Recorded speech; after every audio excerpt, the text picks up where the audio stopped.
Good morning, everyone. Now we are going to start third chapter of your book, that is food. So let's introduce what is food. Simply, we can say food is what people and animals eat to survive. It is eaten up by living things to provide energy and nutrition. Food contains the nutrition that people and animals need to be healthy. The consumption of food is normally enjoyable to humans. It contains protein, fat, carbohydrate, vitamins, water and minerals. तो भोजन क्या है? तो simply ये कह सकते हैं कि मनुष्य और जानवर जो खाते हैं, जो भी कुछ खाते हैं, वो भोजन का रूप है और इसका सिर्फ और सिर्फ उपयोग सर्वाइव करने के लिए यानी कि जीवित रहने के लिए होता है। लगभग सारे लिविंग ऑर्गेनिज्म, जितने भी लिविंग ऑर्गेनिज्म हैं, सबको एनर्जी की ज़रूरत होती ही होती है, न्यूट्रिशन की ज़रूरत होती ही है। तो ये कहाँ से पूर्ति हो सकता है? तो ये पूरा हो सकता है और पूरा होता है भोजन से ही, क्योंकि it contains the nutrition that people and animals need to be healthy.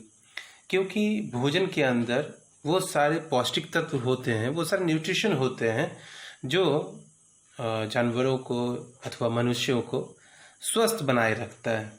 और अगर हम हमारे भोजन की बात करें तो भोजन करना सही में एक इंजॉयबल मोमेंट होता है हमारे लिए, क्योंकि ये टेस्टी होता है, स्वाद से भरा होता है और जब पेट भर जाती है तो संतुष्टि भी मिलती है।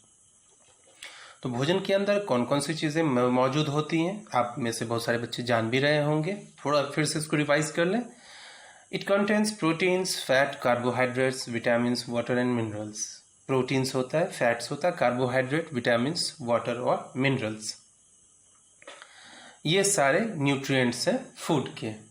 बट इस चैप्टर को शुरू करने से पहले अगर गुड हैबिट्स में एक खास हैबिट की चर्चा करें तो वो है गुड ईटिंग हैबिट्स।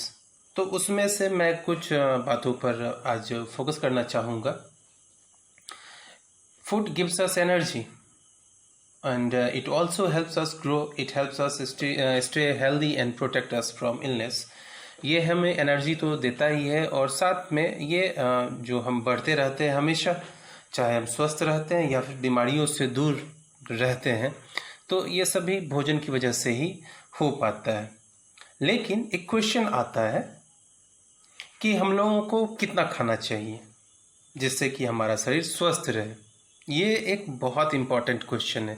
हमें क्या खाना चाहिए, हमें कितने टाइम खाना चाहिए, क्या खाने का क्या प्रोसेस है, भोजन लेने का क्या तरीका है।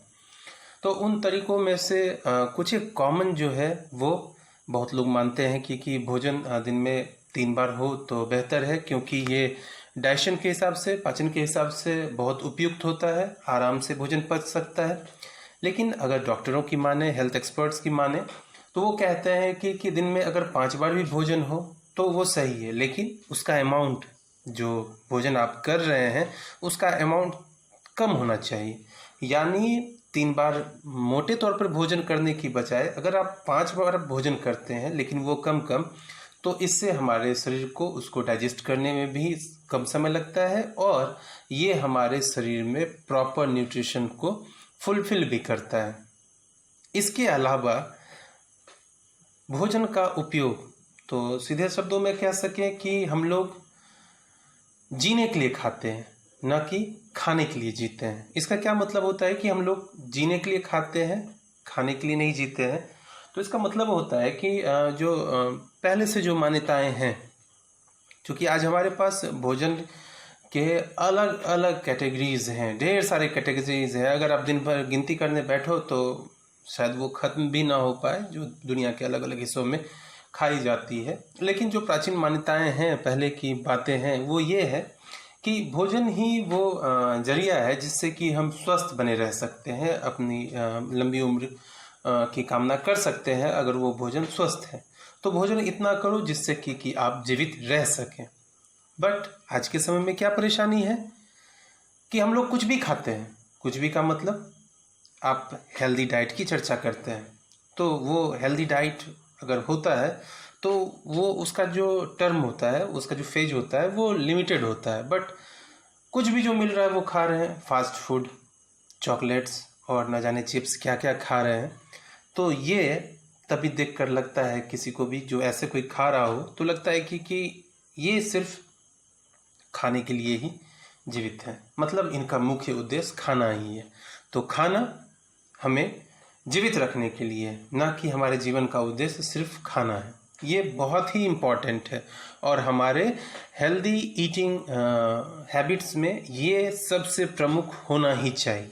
चैप्टर जो अगर हम पढ़ रहे हो कि भोजन में क्या क्या मौजूद होता है, तो इससे ज़्यादा ज़रूरी होगा कि कब, क्यों, कितने अमाउंट में भोजन करना चाहिए। भोजन शांत मन से आप करें, खुश होकर करें। भोजन करने के बाद में तुरंत पानी का इस्तेमाल ना करें और कोई भी फिजिकल वर्क कुछ देर तो बिल्कुल ना करें जब तक कि ये भोजन सही ढंग से अपनी जगह पर नहीं पहुंच जाता है। तो ये गुड ईटिंग हैबिट्स हैं। खैर, अब शुरुआत करते हैं। तो food is what people and animals eat to survive. सबसे मतलब छोटे सेंटेंस में ये कहा जाने वाला बात है कि वही भोजन है जो हमें जीवित रखता है, वही भोजन है जो हमें स्वस्थ रखता है, वही भोजन है जो हम जब बढ़ रहे होते हैं। चूँकि एक लिविंग ऑर्गेनिज्म की बात करें तो वो पूरे लाइफ साइकिल में वो किसी न किसी रूप में उसका ग्रोथ होता ही रहता है। तो वो शायद संभव हो पाता है, और वो संभव हो पाता है तो सिर्फ और सिर्फ भोजन की वजह से। So let's start the chapter. Food for energy. Our body needs different types of food to work well. It needs cereals like rice, wheat, maize and bajra for energy. Sugar and all sweet things also gives us energy. So do oil, butter and ghee. तो food का एक काम energy देना भी है, यानी कि हमारे शरीर को नियमित काम करने के लिए ऊर्जा को बनाए रखना, वो एनर्जी को मेंटेन रखना, तो ये एक पार्ट है। तो एनर्जी गिविंग फूड्स की अगर हम चर्चा करें तो वो कौन कौन सा है, तो आप इस पिक्चर में देख सकते हो यहाँ पर, और जिसकी चर्चा अभी तुरंत हुई है कि सीरियल्स, वैसे भोजन जिनका कि हम लोग बीज इस्तेमाल करते हैं, जैसे कि चावल, गेहूँ, मक्का, बाजरा और दाल पल्सेस, ये सभी क्या है कि सीरियल्स हैं। इन सब के अंदर में एनर्जी होती है। अगर हम शुगर की बात करें, मीठे की बात करें, या फिर वो सभी चीज़ जिनमें कि मीठापन है, वो मीठा है, ये सभी एनर्जी गिविंग फूड्स होते हैं। इसके अलावा ऑयल का, बटर का, घी का भी वही इस्तेमाल है। नेक्स्ट पेज पे चले तो जो पिक्चर है वो है फूड फॉर हेल्थ।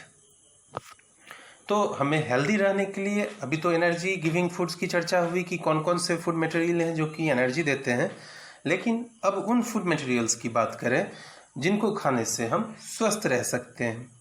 तो पता है कि स्वस्थ रहने के लिए किन चीज़ों का व्यवहार करना अपने भोजन में ज़रूरी है।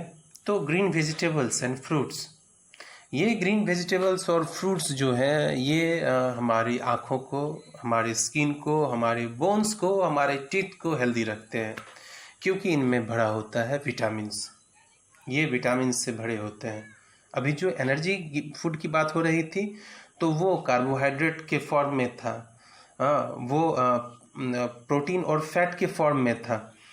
तो अब जो विटामिन्स की बात हो रही है तो ये जितने भी फल हैं, सब्जियां हैं, इनके अंदर में ये प्रचुर मात्रा में बहुत बहुतायत में होते हैं, और ये हमारी आँखों को, ये हमारी स्किन को, त्वचा को, ये हमारी बोन्स को और हमारे टीथ को ये क्या करते हैं, तो ये मजबूती प्रदान करते हैं। और इनका डेवलप होना भी, अगर ये सही ढंग से डेवलप हो रहे हैं तो इनकी भूमिका सबसे अहम होती है। किनकी? तो फ्रूट्स और वेजिटेबल की, क्योंकि इनके अंदर में होते हैं vitamins.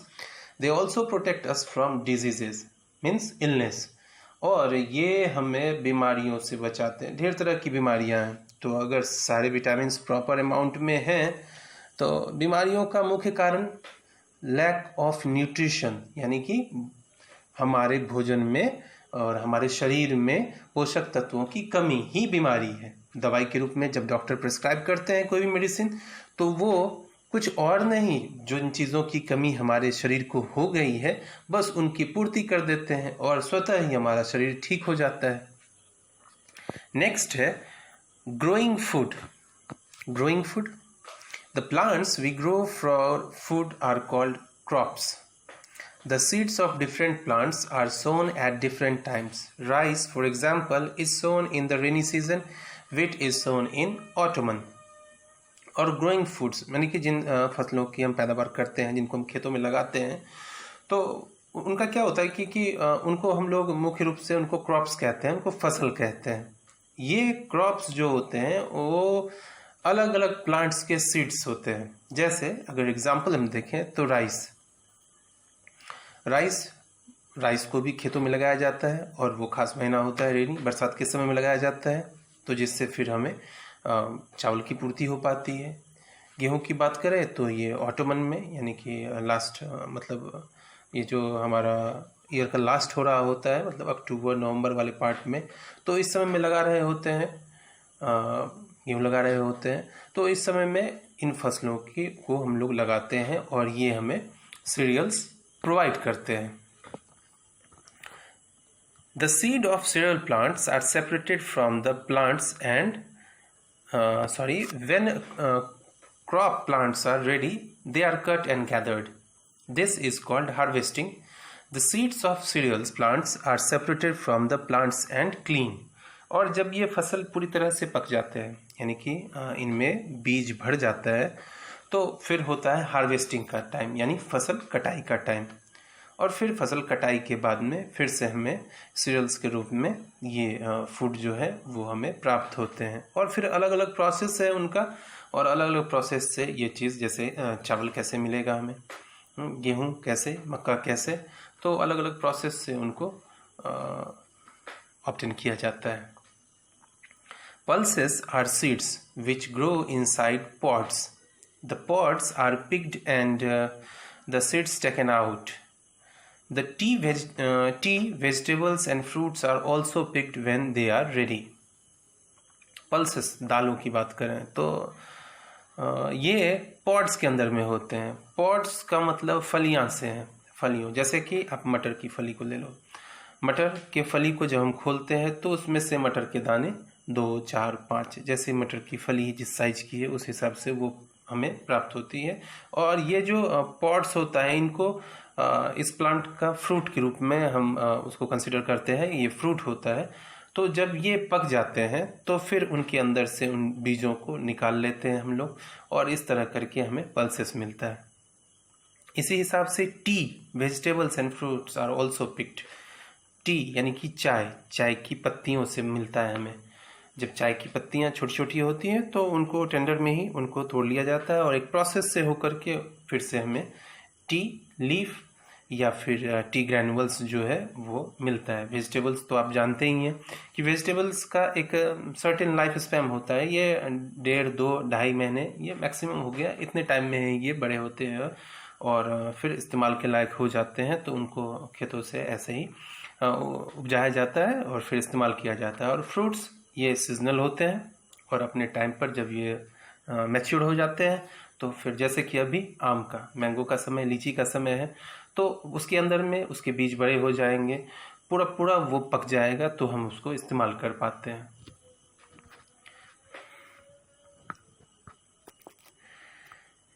Many of the things we eat come from mills.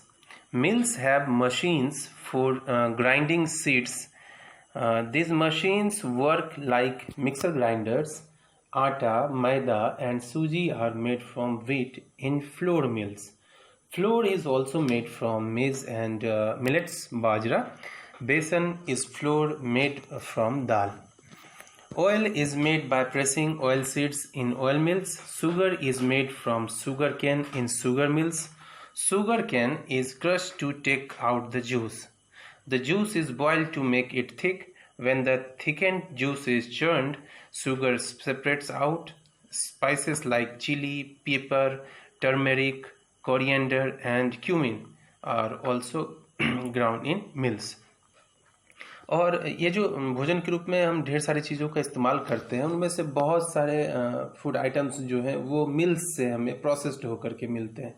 जैसे अगर वीट की बात करें तो इनको ग्राइंड करने के बाद ये फ्लोर में हमें मिलता है, मैदा मिलता है, सूजी मिलता है. इसी तरह अगर मेज़ और मिलेट्स को ग्राइंड करें तो वो भी फ्लोर मिलेगा. बेसन जो है वो दाल को, जो दाल है जैसे चना दाल है, अगर उसको ग्राइंड करते हैं तो उसका प्रोडक्ट बेसन के रूप में मिलता है. नेक्स्ट जो सबसे इम्पॉर्टेंट होता है फूड प्रिपरेशन में वो है ऑयल. तो ऑयल के प्रिपरेशन में मिल्स की क्या उपयोगिता होती है? तो oil is made by pressing oil seeds in oil mills. तो इसका एक प्रोसेस है जिसमें ऑयल सीड्स को, जैसे कि मस्टर्ड सीड्स की बात करें अगर, और भी ढेर सारे होते हैं जिनके, जैसे कि ग्राउंडनट, सनफ्लावर, तो इनको क्या करते हैं कि मिल्स में इनको प्रेस किया जाता है. और प्रेसिंग के बाद में क्या होता है कि इनके अंदर में जो ऑयल है वो बाहर आ जाता है जूस के रूप में. और फिर इसको प्रोसेस करके हम लोग ईडेबल ऑयल, मतलब खाने वाले तेल के रूप में इस्तेमाल करते हैं. और अगर शुगर की बात करें, चीनी की बात करें, तो how do we obtain that? तो sugar cane is crush to take out the juice. Sugar cane यानी गन्ना जो होता है उसको मशीन में जब हम डालते हैं तो उसका जूस बाहर आता है. फिर जूस को एक प्रोसेस है जिसमें उसको पहले बॉयल किया जाता है. जब आप ज़्यादा टाइम बॉयल करेंगे तो वो जूस जो है वो थिक हो जाएगा, गाढ़ा हो जाएगा. और फिर उस थिक एंड जूस को, उस गाढ़े जूस को जो है नेक्स्ट प्रोसेस में अलग अलग स्टेप्स में ले जा करके उसको पहले शक्कर और फिर चीनी के रूप में हम लोग प्राप्त करते हैं. इसके अलावा जितने भी स्पाइसेस हैं, आपको जितने भी स्पाइसेस हैं उन सब को जो है हम कुछ इसी तरह प्राप्त करते हैं. जैसे कि चिली पाउडर या पेपर पाउडर या टर्मरिक पाउडर, कोरिएंडर पाउडर या क्यूमिन पाउडर. तो ये सभी न सभी जो है बिल्कुल महीन से पिसे अगर जाते हैं तो वो कहाँ जाते हैं भाई? तो मिल्क के अंदर में. How we get milk? Some people buy milk from a milkman who keeps cows and buffaloes. Most people in big towns and cities buy milk in pouches or from a slot machine. This milk comes from dairies. Milk is collected from villages and brought to the dairy. The dairy cleans the milk and makes it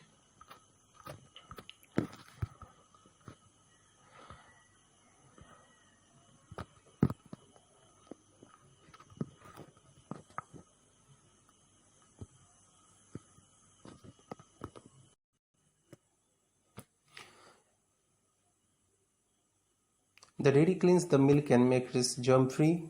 Then it puts the milk into pouches and cartons or sends it to the slot machine.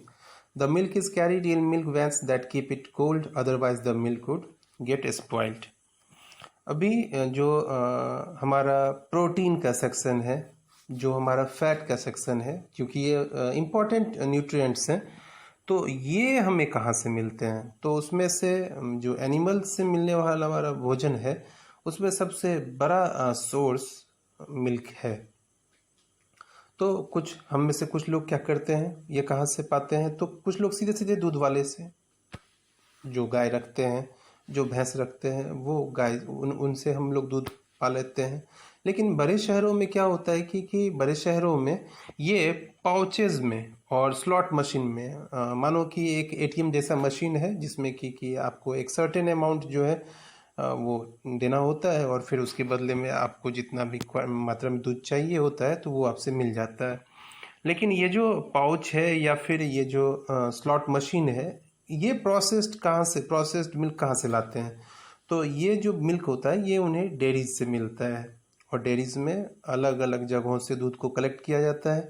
फिर उनको जो है एक certain process से गुजारा जाता है जिससे कि वो जर्म फ्री हो जाए, जिससे कि वो जल्दी ख़राब ना हो. और इनके स्टोरेज के लिए ये क्या करते हैं, इनको ठंडा रखते हैं. अदरवाइज़ अगर वो गर्म हो जाए, नॉर्मल टेम्परेचर पे आ जाए बहुत देर में, तो वो ख़राब हो सकता है. तो ये डेयरीज़ के फंक्शन में हमें बड़े जगहों पर दूध मिलता है। और फिर यही डेयरीज़ वाले जो है मिल्क, अलग अलग मिल्क प्रोडक्ट भी बनाते हैं। लेकिन अगर मिल्कमैन से बात करें तो सीधे सीधे रूप में हमें दूध या फिर घी या मक्खन के रूप में हमें मिलता है।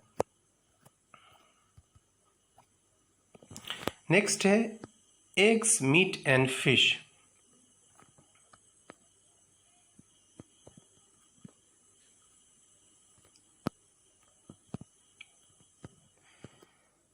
Eggs, meat and fish. A place where chickens are raised is called a poultry farm.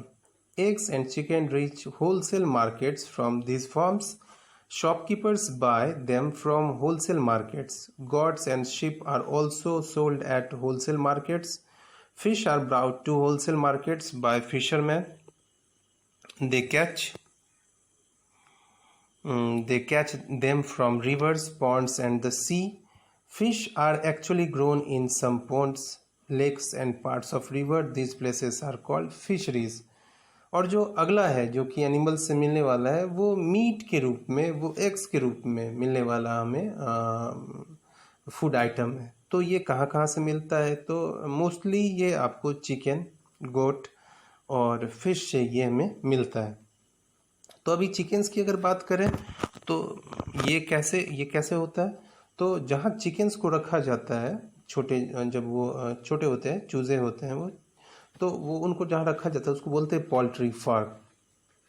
और यहीं पर से होलसेल मार्केट में उसको सप्लाई किया जाता है। फिर होलसेल से वो शॉपकीपर के पास पहुँचता है जहाँ पर कि वो रिटेल होता है, मतलब हम आम जनों तक पहुँचता है। और यहीं पर गोट्स और शिप, बहुत जगहों पर शिप का भी इस्तेमाल करते हैं मीट के लिए, तो यहाँ वो अवेलेबल होते हैं। फिर जब फ़िश की बात करें तो फ़िश, मछलियाँ पानी में होती हैं, तो इनका जो सोर्स है वो क्या है? रिवर्स है, तालाब है और सी भी है, समुद्र भी है।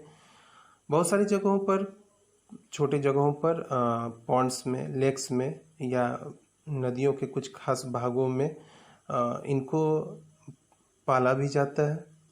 यहाँ मोटा मोटी कहें कि मछली के जो अंडे होते हैं उनसे उनको प्रोसेस करके वयस्क मछली में इनको बदला जाता है। और ये जो जगह होता है जहाँ पर कि मछलियों को पाला जाता है, इनको कहते हैं हम लोग फिशरीज।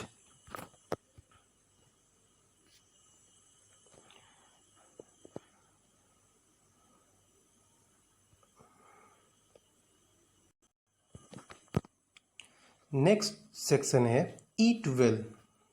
गुड ईटिंग हैबिट्स के बारे में हम लोगों ने पहले ही चर्चा किया हुआ था कि what are good eating habits, और कुछ बातें आपको पहले से भी पता है। लेकिन ये जो चैप्टर है सिर्फ न्यूट्रिएंट्स को डिस्क्राइब नहीं कर रहा है, इसमें हमें किस समय पर उम्र के अलग अलग पड़ाव में किन सारे भोजन को करना चाहिए, तो इसको भी इंट्रोड्यूस किया जा रहा है। तो खैर, किन सारी बातों पर ध्यान रखना चाहिए?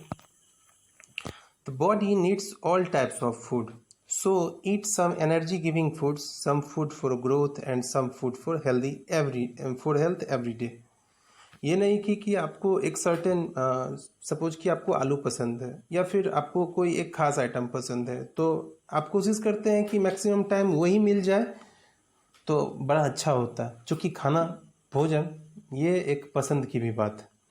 लेकिन ऐसा करने से क्या हम स्वस्थ रह पाएंगे? तो जवाब होगा नहीं, बिल्कुल नहीं। हमें हमारे शरीर के लिए अलग अलग न्यूट्रिएंट्स की ज़रूरत होती है। तो इसका मतलब हमें वो सारे भोजन करने होंगे जिसमें एनर्जी हो, वो सारे भोजन करने होंगे जो हमारे ग्रोथ के लिए रिस्पॉन्सिबल हो, और वो सारे भी भोजन करने होंगे जो हमें हेल्दी रखेंगे। Milk has many of the things that the body needs. Drink 2 glasses of milk every day. Milk में क्या होता है ना कि ढेर तरह के न्यूट्रिएंट्स होते हैं जो हमारे शरीर के लिए बहुत ज़रूरी हैं। और अगर संभव हो सके तो कम से कम अपने भोजन में 2 ग्लास दूध अगर हम लोग हर रोज लें, पिएं, तो यह हमारे लिए बहुत बेहतर होगा। इसलिए भी क्योंकि milk is a complete food. Milk के बारे में कहा जाता है कि ये कंप्लीट फूड है। तभी तो आप देखते हैं कि छोटे बच्चे सिर्फ दूध ही पी करके बढ़ते जाते हैं, क्योंकि दूध के अंदर में सारी चीज़ें हैं। लेकिन समय के हिसाब से, उम्र के हिसाब से बाकी चीज़ों का भी इस्तेमाल करना पड़ता है और उन्हें लेना पड़ता है।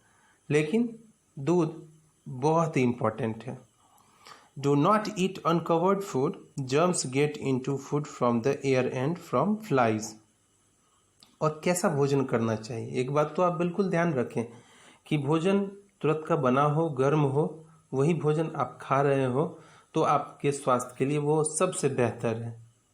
वैसा भोजन जो ठंडा पड़ गया है, बहुत देर पहले बना है या अनकवर्ड है, यानी कि ढका हुआ नहीं है, खुले में है, तो ऐसे भोजन को करने से सिर्फ और सिर्फ बीमारियां ही मिलेंगी, आप बीमार पड़ जाओगे। अभी फास्ट फूड वाले आइटम्स को अगर देखें तो उसमें क्या होता है कि ढेर सारी मक्खियां लग रही होती हैं, ढेर सारे डस्ट पड़ रहे होते हैं, और उसको हम बड़े ही चाव से, जो कि स्ट्रीट फूड है, सड़क के किनारे वो यहाँ से वहाँ मिल रहे हैं, या फिर कुछ खास होटल्स में जहाँ पर कि साफ सफाई की कोई चर्चा नहीं होती है, लेकिन चूंकि वो हमारे को बहुत ज़्यादा पसंद है, क्योंकि वो बहुत ज़्यादा टेस्टी है, तो वो हम इस्तेमाल करते हैं, और उसका रिजल्ट क्या होता है कि हम बीमार पड़ जाते हैं। तो उन सारी चीज़ों से बचना भी होगा, ताज़ा और गर्म बना हुआ ही भोजन करना है। Eat lots of fruits and vegetable but wash them first. Fresh fruits and vegetables जो सोर्स है वो विटामिन्स का सबसे बड़ा सोर्स है। तो विटामिन्स हमारे शरीर के लिए क्या जरूरी, कितना जरूरी है, तो ये हमें स्वस्थ रखता है, तो इसलिए उनका ज़्यादा उपयोग करें। लेकिन जब भी आप उनका उपयोग करें तो ध्यान रखें कि उनको पहले धो लें। Wash your hands before eating and rinse your mouth well after eating. और अभी के समय में, जिस समय में हैंड वॉश की ज़्यादा चर्चा हो रही है, आप में से सभी को पता है, तो यहाँ ये जर्म्स, कोरोना वायरस की बात छोड़ दें अभी, लेकिन जर्म्स तो हमेशा हर जगह हैं। ये जर्म्स हमारे स्किन पर कांटेक्ट में हमेशा होते ही होते हैं। तो गुड ईटिंग हैबिट्स में जो सबसे पहली बात आती है कि आप जब भी खाने को जाओ तो हैंड वॉश करो, और जब आप खाना खा लो तो फिर हैंड वॉश करो, और माउथ को भी अच्छे से साफ करो, क्योंकि अगर दांतों के बीच में अगर कुछ भी फंसा रह गया तो वो फिर सड़ेगा, और फिर टूथ डीके, दांतों की सड़न शुरू हो जाएगी। Too many sweets and chocolates are not good for the health. Oily food, fried snacks and cold drinks are not good for the health either. They make people fat. Too many sweets and chocolates, यानी कि बहुत ज़्यादा मीठा खाना, मीठा हर को पसंद है, चॉकलेट हर को पसंद है, लेकिन ये ज़्यादा मीठा और ज़्यादा चॉकलेट जो है ये हमारे स्वास्थ्य के लिए बहुत ही नुकसानदेह है। सीधे सीधे तौर पर कहें तो ये हमारे इम्यून सिस्टम को कुछ देर के लिए तो मानो कि वो बिल्कुल स्थिर कर देता है। हमारा इम्यून सिस्टम जो है वो बस स्टैंड बाय पोजीशन में हो जाता है। तो इनका कम से कम इस्तेमाल करना सीखें। इसके अलावा oily food, fried snacks and cold drinks are not good for the health either. और जो आपके ऑयली फूड्स हैं, जिन भोजन में, जिन फूड आइटम्स में ऑयल की मात्रा ज़्यादा है, या फिर वो ज़्यादा फ्राई किए गए हैं, या फिर स्नैक्स, कुछ भी, चाहे वो कोल्ड ड्रिंक्स की क्यों ना हो, ये हमारे स्वास्थ्य के लिए किसी भी दृष्टिकोण से सही नहीं है। इनसे बस एक ही चीज़ हमें मिलता है, और वो क्या है? वी बिकम फैट, हम लोग मोटे होते जाते हैं, और जो शरीर की अपनी क्रियाएं हैं वो धीमी पड़ती जाती हैं। Do not waste food, think of all the people who work so hard to get you your food. Your parents too work hard to buy food. और जो सबसे इम्पोर्टेंट है भोजन के रूप में कि हम बहुत ही भाग्यशाली होते हैं जिस दिन हमें भोजन समय पर मिल रहा होता है। दुनिया में बहुत सारे लोग हैं जिनको कि शायद हर समय का भोजन न मिल पाता हो। तो ध्यान रखें, उतना ही भोजन लें जितना कि आप खा पाएँ, जितनी आपकी ज़रूरत है। ज़्यादा भोजन परोस करके थाली में और फिर उसको बर्बाद करना, तो आप उनके बारे में भी सोचें जिन्होंने ये भोजन आपके लिए जो लेकर आए हैं, चाहे वो अनाज उपजाने वाले किसान हो या फिर उसको परचेस करके लाने वाले आपके पेरेंट्स हो या फिर रसोई में उस भोजन को प्रिपेयर करने वाली आपकी मम्मा हो, इन सबों ने बहुत मेहनत की होगी, तभी ये भोजन आप तक पहुंच पाया होगा। तो इन सब बातों का ध्यान रखेंगे। और ये जो फूड के बारे में जो सबसे पहली चर्चा हुई थी कि खाना जीने के लिए ज़रूरी है, हम बस खाने के लिए नहीं जीवित हैं, तो इस बात को ध्यान में रखेंगे। हम कुछ भी ऐसा नहीं खाएंगे, अगर हम कुछ खा रहे हैं तो वो सिर्फ और सिर्फ हेल्दी फूड आइटम्स ही है, वो प्रॉपर टाइम पे लिया गया फूड ही है। Okay, thank you.